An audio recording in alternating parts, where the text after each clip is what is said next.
I was at a friend's holiday party and he brought out his whiskey in a beautiful box. He took it out as Japanese whiskey. I knew it was a Japanese whiskey because it had a samurai on it with a sword. And he takes out the bottle, beautiful cork, pops it, pours it through. I nose it and I'm like, wait a minute, this is Canadian whiskey. It wasn't made in Japan. And the truth is, I've tasted, because I've been a judge at the Canadian Whiskey Awards, I've tasted hundreds of Canadian whiskeys every year. I can tell you Canadian whiskey when I taste one. This was definitely at least 100% Canadian whiskey. Maybe there was 80% Canadian whiskey and something else in it, but the bottle cost $250. So it was an expensive buy. And how is that possible? And I guess it all depends on what your definition of made in Japan is. That definition really depends on the government. Every government regulates alcohol. We know this. We know America owns the bourbon trademark, and any whiskey that meets the standards of bourbon is called a bourbon, as long as it's made in the United States of America. We know scotch has to be fermented, distilled, barreled in Scotland. However, the grains don't have to come from Scotland because Scotland doesn't grow enough barley to produce all the single malt scotch they sell. So a lot of the grains get imported from other countries. Japan has a bunch of agricultural restrictions. Usually their farmland is meant for rice and other key Japanese dietary needs. So barley just doesn't fit the bill, and they do import the barley. So what does Japanese whiskey mean in Japan? And the answer is, you're not gonna like this. I gotta warn you, you're not gonna like this. It means it's been bottled in Japan. That is, as loosely as I can tell you the definition, it means bottled in Japan. And so that means as long as they brought in whiskey from somewhere around the world and put it in a bottle, made in Japan. Now, I don't think as a consumer I'm happy with this definition. I think a lot of consumers aren't happy with this definition, and it's something that's been really plaguing the Japanese industry because for the longest time, Japan's got tons of distilleries. Hibiki and Nikkei have a lot of distilleries across Japan, and you imagine your Japanese whiskey being distilled in the foothills or in the mountains of Japan. A lot of people buy Japanese whiskey assuming that it comes with these romantic stories. They don't know that their whiskey may have been made in the plains of Alberta, or somewhere in Ontario, or in Scotland. We know this is a fact because we know Japan is the biggest importer of world whiskeys. So whether it's Scotch, Canadian whiskeys, American whiskeys, they import those whiskeys before bottling. They either in barrels or in vats. They import a ton of whiskey, and we know that this whiskey then gets made into Japanese whiskey.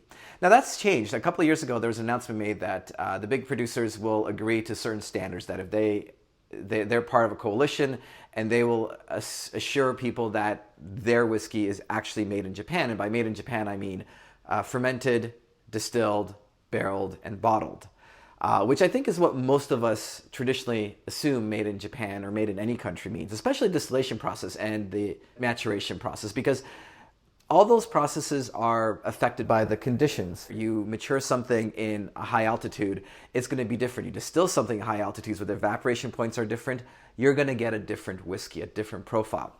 But the other part, and if we could step back a little bit, the other part of this is who made that whiskey and how it's been brought to you as the consumer.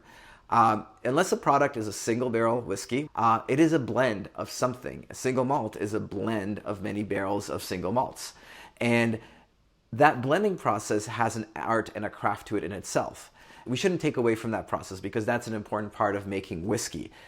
But the reality is, if you're looking for a unique flavor profile, you can get that through blending unique barrels of whiskey, and you can also get that by maturing them in different climates, by distilling, fermenting in different ways. Japanese whiskey is essentially, at least single malts in Japanese whiskey are essentially at a very similar profile to single malt scotch. They're not that different.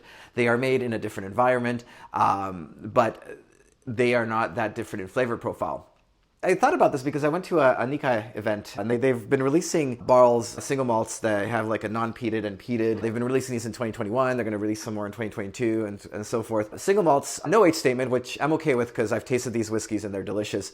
They are made in Japan. In fact, if you look at the back of the bottle, you can tell that it's been manufactured, produced, and distilled in Japan. So you know this is a Japanese whiskey that's been distilled in Japan. And once it's been distilled in Japan, you know they're not taking it somewhere else.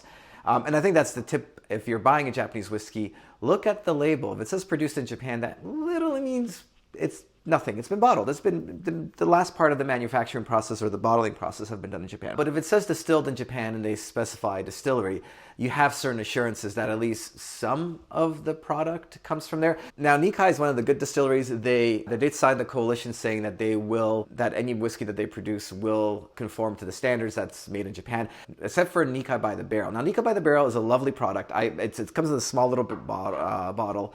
A relatively affordable Japanese whiskey, especially in the last decade. We've had such a big Japanese craze and it's been relatively unaffordable.